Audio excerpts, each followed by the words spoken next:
As practicing or aspiring product managers, we're constantly bombarded with certifications and specialized training that we are told is essential to our craft. Following a tailored process to build products is the key to success, or so we're told. Keep listening, as today we're going to dive deep into this space. Are the certifications and tailored processes as necessary as they seem, or is there something better? This is the Product Manager Podcast, the voices of a community that's writing the playbook for product management, development, and strategy. We're sponsored by Crema, a digital product agency that helps individuals and companies thrive through creativity, technology, and culture. Learn more at crema.us. Keep listening for practical, authentic insights to help you succeed in the world of product management. Today's topic is something that strikes close to my heart in product management, and I'm privileged to welcome Sam Higham to the show to talk about it. Sam is a user-focused product leader with a career proven to change product, process, and people for the better. He thrives in both the detail and the directional aspects of making products work, from their functional roots to the commercial expectations that they deliver. Sam possesses limitless interest in the way technology and psychology interact in consumer journeys, supporting teams to identify ways to merge and fine-tune the two in order to deliver the best possible outcomes. Sam is the VP of Product at Glean, a note-taking solution for learning and productivity. Glean's note-taking solution records audio notes so that you can capture and learn from information more effectively. Sam also serves part-time as a product coach and a product management trainer for Mind the Product, where he helps guide individuals through the product management career that they want. Hey Sam, welcome to the show. Hi, thanks for having me. It's good to have you here. So just to kick us off, can you share how you got to where you're at today? Yeah, sure. I guess in short, lots of trial and error. I think like a lot of product people, I kind of fell into product management. Over the last sort of 10 years or so, I think I've done pretty much every single role you could do in kind of a product development sense apart from code. And even then, I've tried my hand at some pretty bad APIs in the past. So yeah, I guess I formally started kind of working in a product management sense about 8 years ago, although not kind of by the title. And then kind of over that period of time, continually tried to refine what it means to be a kind of product person and how you kind of get better day to day. And I think a lot of that was really down to trying to figure out, well, what is product management? And it's a question I still ask myself every single day, to be honest. Yeah. What is it? Yeah, it's a pretty big question. Yeah, I think to me it comes down to just trying to find the best way to create value, given the kind of context of where you are, given any constraints that you have and the individuals that you're working with. I think a lot of the kind of puristic product management approach is fantastic, but it doesn't necessarily take into account the circumstances of, the 95+% of organizations that don't have everything it needs to do it by the book. I think that's where some of the challenge kind of stems from. You've got a lot of great aspirational information out there that say, here's how you could do product in a perfect laboratory environment, but none of us really work in that case, and none of us have, or very few of us have, the funding needed to actually kind of apply all of these end-to-end things in the perfect way to make it happen. And so a lot of it is around kind of iterative development. It's thinking about not just on iterative development in the software sense, but in the process sense, in the kind of collaboration sense. All of it is continually working back and forth. Interesting. So what you're talking about is that so much of kind of the documentation, so to speak, the education around product management is around, hey, be iterative around product development. But what you're also talking about is you got to be iterative around the process and the people based on the environment you're working in. Yeah, exactly that. I think so much of it forgets the fact that we as humans are very messy people. We're not these perfect packaged individuals that can follow everything to the T, and we don't all share the same knowledge. And so I think when you try as a product person to come in blind, and I've done this myself, I've come into a role and just said, okay, right, we're going to practice product management and this is the framework we're going to use and everything's going to work perfectly. And I haven't even taken into account, okay, well, actually, do my colleagues even understand what we're trying to achieve here? Do they even get what or why this approach might be a valuable way to do things? How far off are we from kind of talking that same language? And I think if you don't take that first step to go, okay, well, everyone that we're working together, what's the best way for us to do this? Have that open conversation, and then you can bring your own experiences, you can bring your own techniques that you've tried and worked in the past and try and apply them. But don't expect that to just happen and work. And sometimes I think you can end up being kind of blind by that well, it works at Google, it works at Amazon, it works at wherever, without thinking, well, does it work for us? Yeah. Yeah. And I think what's really fascinating is like the more I learn about the inner workings of like Google or Amazon, maybe I think a lot of those stories that we tell ourselves were from like the early days of when they were kind of like the poster child of startups and how they work. But now they're massive enterprises that have so many different teams and so many different ways of working even themselves. Oh, yeah, definitely. I think actually it's a really nice point. A lot of people talk about the best experiences they had at that startup level. And I think that's because you're in a space where everyone understands what you're trying to do and you're all trying to figure it out together. You all have that common language. And so you're willing to have that open conversation very quickly about what you can do. And I don't just mean in terms of the product development people, not design, products, and engineering. I'm talking sales, marketing, operation. Everyone is in that same space. And so you've got that really nice tight feedback loop as an organization. And I think the challenges and where process kind of comes in and you start to get frameworks involved is as you get bigger and bigger. And then you start losing that because you've got your own internal way of talking about things that actually reduces the accessibility for other functions to collaborate effectively, because your approach is almost so far ahead, so far beyond like what other people might understand about your function. If you don't continually do that, okay, well, here's what we're trying to do, here's why we're taking this approach, kind of feedback loop, you lose out. And then all of a sudden, sales aren't engaging properly with the product people, and product people aren't engaging properly with the engineers, and everyone is talking about how great their function is, but not how great the organization could be together. It sounds like a lot of work. It is, right? And that's it, right? Yeah. And I'm kind of, I'm thinking about our listeners, and many of which whom I think might be at some of these larger organizations that aren't quite the startup. And, how do you guide those folks to work in that environment where they really have to be able to champion process, but maybe they don't feel like there's that space, or maybe there isn't that space available for that? I think start small, as with everything. I mean, a lot of the very good fundamentals from things like the Agile Manifesto actually I think are still as valid now. Starting small and thinking about what's the leanest experiment you can run as a group within your control. And I think it's also being comfortable with what is within your control, right? I think sometimes you can get very frustrated when you try and change too much too quickly, and you don't actually, you're never going to win. You're never going to win that battle because you're saying, okay, right, I've now heard this one person in this podcast saying, right, we should all do these experiments and collaborate more effectively together.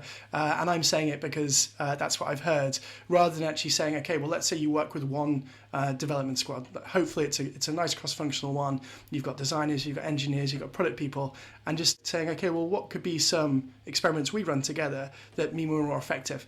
And then how could we bring in another function into that collaboration, and then start demonstrating through that kind of showing of the approach and understanding actually that might not work. Like it may not work, and you have to understand why it hasn't worked, and then start having those conversations. And it is a lot of effort if you're a long way away from what you think might be the best way to do it. The more time it's going to take to get there, but it doesn't mean you shouldn't start. And the best time to start is today, right? Like that's the only thing you can do. Yeah.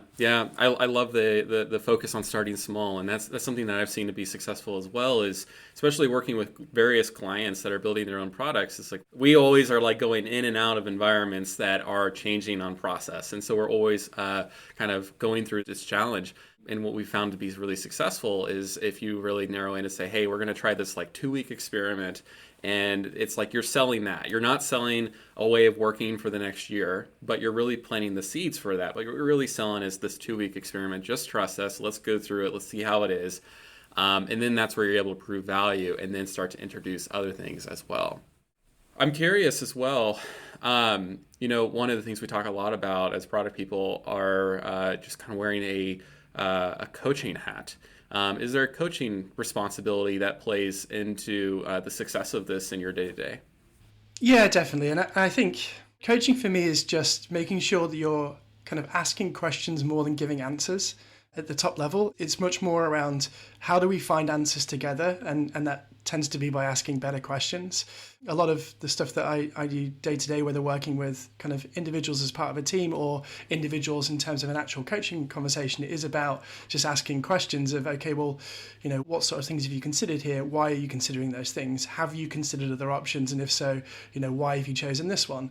Have you thought about how you might involve other people in this process? And you're trying then actually to get them to build the habit of asking the questions themselves and asking others, and everyone kind of going in that methodology. And I think also from a coaching point of view, when you try and get into that mindset, you've got to be comfortable with being more the shadow of success than being in the limelight. So you've almost got to be like happy with people winning because you've been at the sidelines helping them, but never actually acknowledging that you were part of the process, because it will take away from their own development. If it's like, oh, well, actually that was Sam in the background coaching that individual on doing that or coaching that team, it should be, no, the team have overcome whatever problem it was themselves, or the team have got to that improvement. And actually, if anything, downplay my involvement completely. I almost don't want people to know that any of these conversations have happened, or that we've spent hours and hours going through various different ways that, let's say, a presentation could be delivered. Like, no, that person owned that presentation. They were the one that did it, and they were the one that won. Like, the fact that I might have asked some questions that helped them get to that state is irrelevant. Yeah, that's really well said. And I think it also kind of goes the other direction as well, in terms of failures and letting folks fail through that coaching so that they can learn firsthand, whoa, that was a really challenging situation, but now I know and I'm empowered uniquely on how to see my way through it next time. Yeah, definitely. I think sometimes we're scared to fail, and I think that sometimes is some of the challenges in organizations where there's almost this anti-incentive culture where failure is shouted out about too much. And what I mean by that is, let's say there's what it could be quite a small bug in a piece of software. And all of a sudden there's emails going around among the most powerful executives in an organization saying, when's this going to be fixed? Oh my God, this is a disaster. And what you don't realize is that the direct consequence of that is that all failure, all minor changes, people are scared of those. And so they're less willing to take risks. They're less willing to actually try anything lest they be the ones that are called out. It's the same with things like design crit sessions, where there's some really good practice around demonstrating design open and often and early and getting people to collaborate. But if the criticism that comes into those sessions is over the top, it's quite direct to kind of the designer's capability, well, all of a sudden they're not going to show as often or as early, and you're losing all of that power of learning and failing and actually kind of getting to that mindset. And I think as a leader, you have to be really conscious of that, and you have to help other people not do those things as well. I think quite often that those little anti-incentives can be really harmful for getting anywhere close to the positive mindset you want, where people are willing to give things a go and treat them as learning opportunities and not failures. Yeah, well said. I think that's something that I've recognized a lot is it's the leaders of the organizations who set up the structures for folks to be able to have that safe ability to fail and learn from those failures versus having all the fear of failing and thus not learning from it. And that's probably one of the most challenging things to do, because as a leader, it's like you're thinking, well, I don't want my organization to fail. So perhaps for the leaders listening, what is the value for the results of my organization and letting my product people kind of fail their way to those results, so to speak? It's a great question. I mean, hopefully the actual results kind of seed out. You can see the teams that are comfortable, confident and empowered actually being proactive around, okay, here's this experiment we ran that proved inconclusive or incorrect, but what it now means we can do is this other thing, and being kind of quite active and outspoken around why they are choosing to take these risks and what they've learned around those things. I think it also generally comes down to velocity. So when people talk about velocity, they talk about story points. I don't really mean anything like that. What I mean is people's ability to work comfortably and confidently and quickly, because they're not mentally fearful of having to go and get an additional layer of sign off, or having to, triple check that everyone has signed on the dotted line that it's okay for them to run this really small kind of experiment. But the opposite of that is actually having a conversation with your teams to say, okay, well, here's the level of empowerment I want you to have. Here's where I would like us to have a conversation about whether we should go forward with this. And here's where I think I need to still take the onus of decision making. And that's about risk, right? It's just about agreeing what's the risk appetite for an organization, and at what level do you, right? If you're going to say, okay, I'm going to make a live change to our entire database, and I'm not going to kind of close down the website, and there's a high chance it's going to fail. Well, you might not want your product team to make that decision without you. But if it was, okay, I'm going to run an A/B experiment on a button, and it's going to be to 10% of our user base, and the worst that can happen is that conversion drops by 0.01%, well, then you probably want those teams just going ahead and doing those things, because the iterative improvement far outweighs the negative potential impact. Yeah. So almost kind of like a bit of a working agreement between the product team and the leaders. Yeah, and I think even then there's still some room for having coaching conversations where it was too high or too low, and actually you want to then just have that active conversation. Say, actually, because of the risk involved in that, next time let's make sure that we just catch up about it. It doesn't have to be more complicated than that. Yeah. Speaking of complicated, I think one of the things that's really apparent, talking through all this, is just how complicated and messy and ambiguous that product is. And just listening to your perspective on product development, which I agree with, is that there's not really like one true process or framework to rule them all. I can imagine just for any product manager that's getting into this, it's like, well, where do I go? Like, do I start with a process? Do I go to the team? Do I go to the leaders? Like, what is my compass? How do I navigate through this? What advice would you give them? I can share my own journey, because I think it may work for other people, it may not. I personally kind of learn things at the last responsible minute. So what that means is, when I started out being a product person, I was literally learning the thing I had to do at the point I had to do it. First time I had to do a roadmap presentation, right? Best learn how you can do a roadmap, and which ones, what options are there to present it, and why might one be better than another. And then the second time, okay, well, what did I learn from the first time? Okay, how could you prioritize a backlog? Right, well, I best go figure out how you can prioritize a backlog. That genuinely is how I learned. And the reason that I chose to do it that way was because personally I get quite overwhelmed by consuming information and forgetting it all. I think there's a temptation to read 20 books about product management and then assume that you're going to be able to actively recall all of that information at the right time for you to use it. And if you can do that, brilliant, go and do that. That's a great way of doing it. But I can't do that. I've got no direct recall. I have to practice something, I have to learn about it, and I have to figure out whether it was something that worked for me or not. And so that's still what I do today. Like, if there's a new thing that I'm going to try, then I'll try and learn about it at the time. I still read a lot. Like, I still try and get inspiration from what things are happening and trying. But when it comes to actual application of it, it's the last responsible minute. I think the counter to that, and some of the ways that some people might go about it, is taking some sort of course.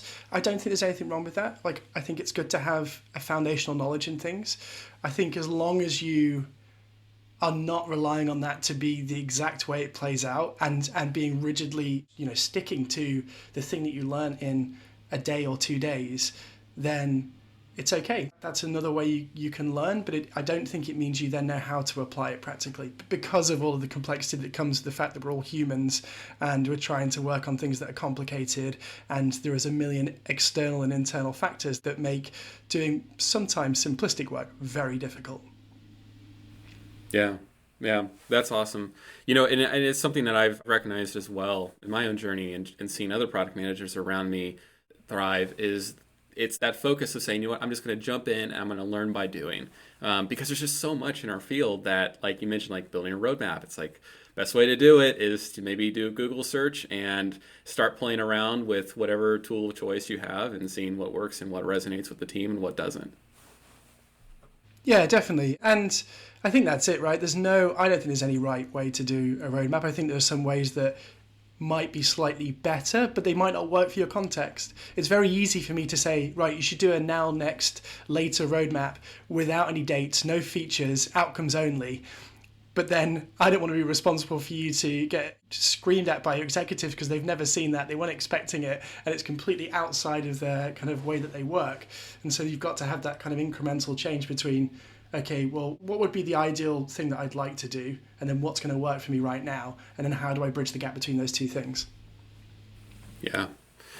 So a lot of the stuff that we're talking about too, especially because it involves people, it sounds like a lot of this is kind of keeping our eye on the long game, not just the long game of the results that we're trying to create for the product or the metrics we're trying to achieve or whatnot, but really the long game of the optimization of the team that we're collaborating with. How should a product manager keep that kind of in mind every day as they go about working with their teams? I mean, some of the really easy ways I say easy, none of this is easy. Some of the ways that you can do that is through things like retrospectives.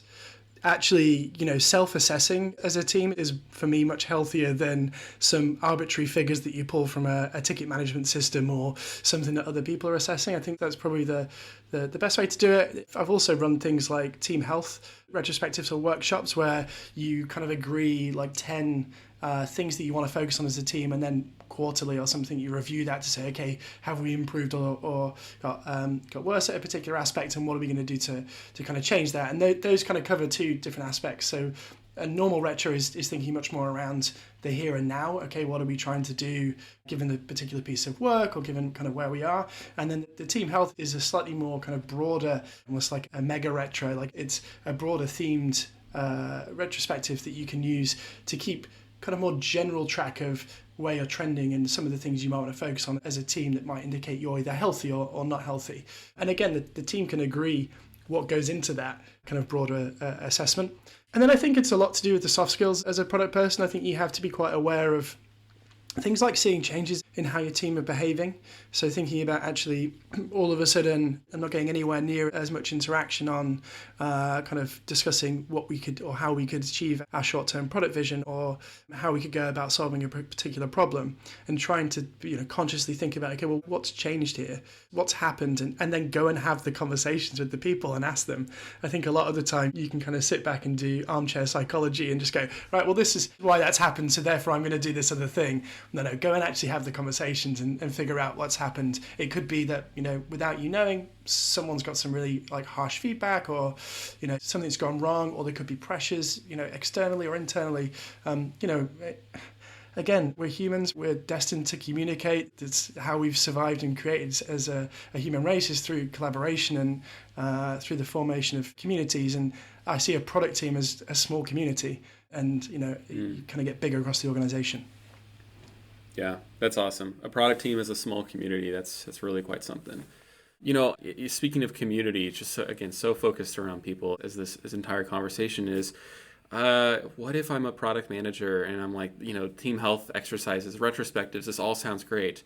And maybe I've even suggested this, but my leadership or others that I'm working with, they see it and they're like, what's the value in that? Like, let's not spend time on that. That's a waste of time even. Maybe could be some language that might be thrown out. How do you navigate that? Because we all know it's not a waste of time. So how do you navigate that side of kind of the people challenge? Yeah, I think, again, it's about doing this stuff in the open. So it's about saying, why are we trying to do this thing? And what do we think are going to be some of the indicators of it being a successful experiment or not? And, if you talk about things like team health, retention might be a great thing to start talking about. Or you can actively, get people to self-assess happiness. There's loads of tools that now do that, like on a weekly basis, how satisfied do I feel at work or whatever. But there are ways that you can measure those sort of things. You can also talk about more generally, okay, well, how is our team performing and where are some of the challenges we've got? Let's say work is consistently blocked because, we're not getting in touch with the right departments in the right time. Okay, well, our hypothesis might be that we're going to start to be much more active in collaborating with that department up front. We're going to do that by involving them in our planning process at the start of a piece of work. We're going to also bring them into kind of our weekly demos, if we do weekly demos. And then what we're going to hopefully see is that we don't get that last minute, oh, you've forgotten that thing, and now you can't go live with the feature because you didn't involve us. So it's being quite active. I think, general open communication is always healthy.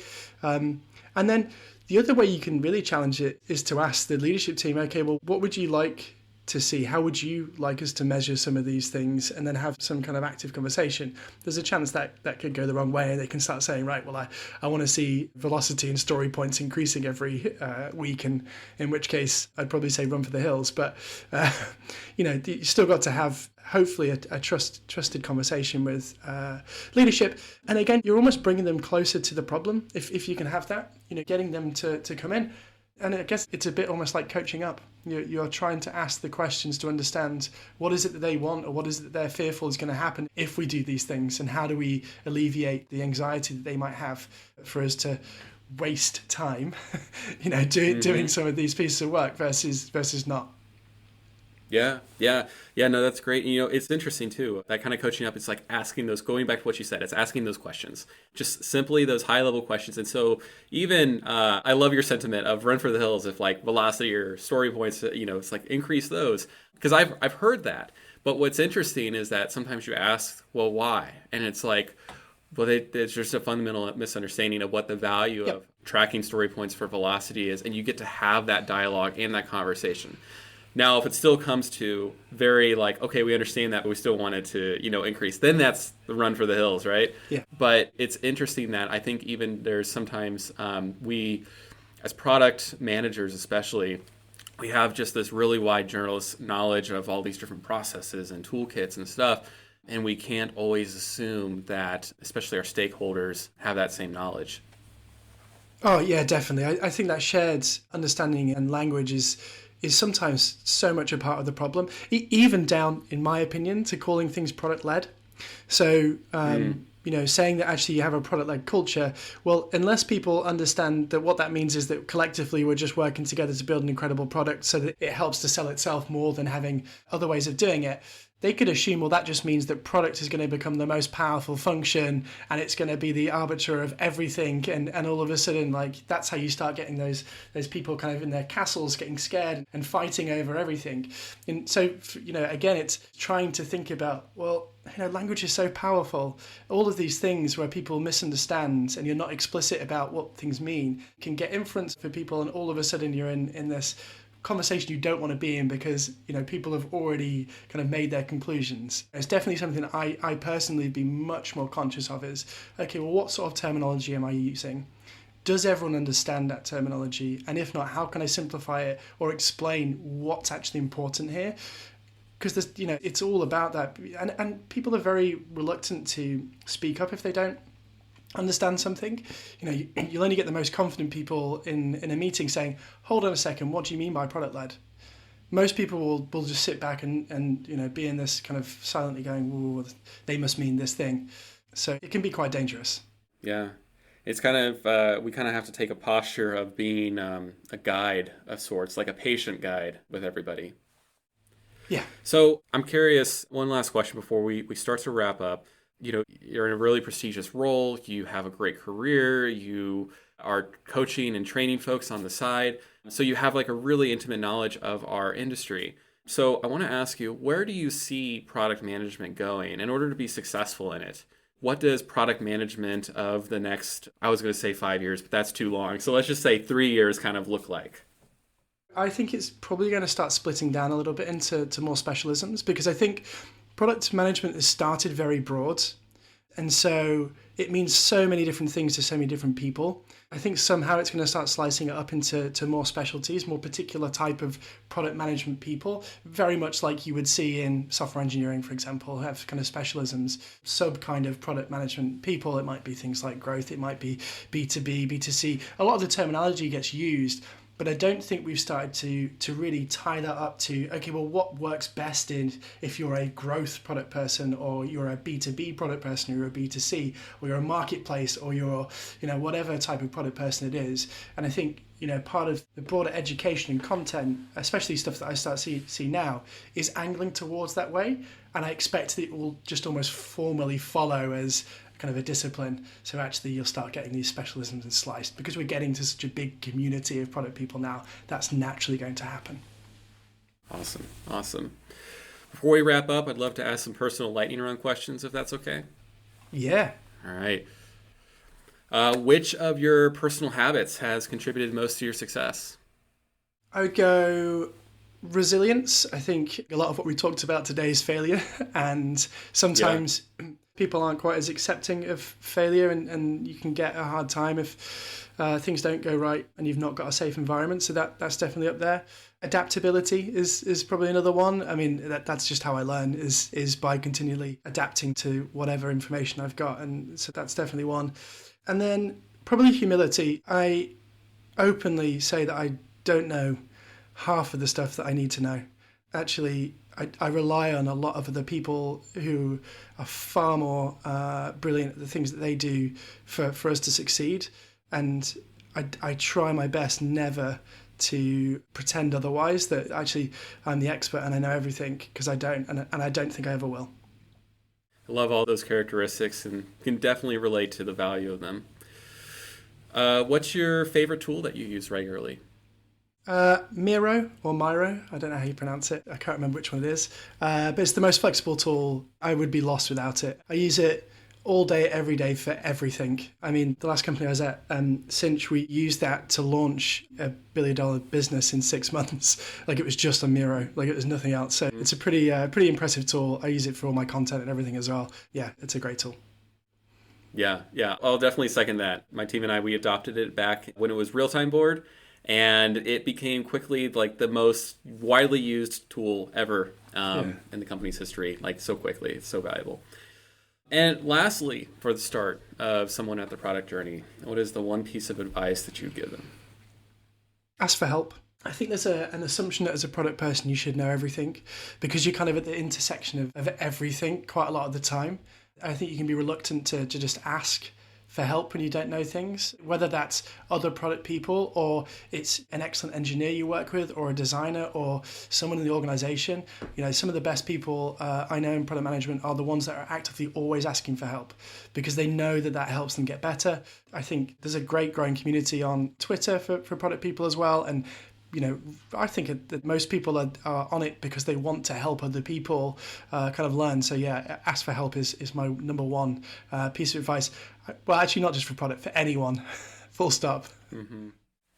Yeah, that is fantastic. I absolutely agree. I mean, even if you think you know, you should ask for help, because just getting a second opinion can be valuable of itself. All right, Sam, thank you so much for joining the show today.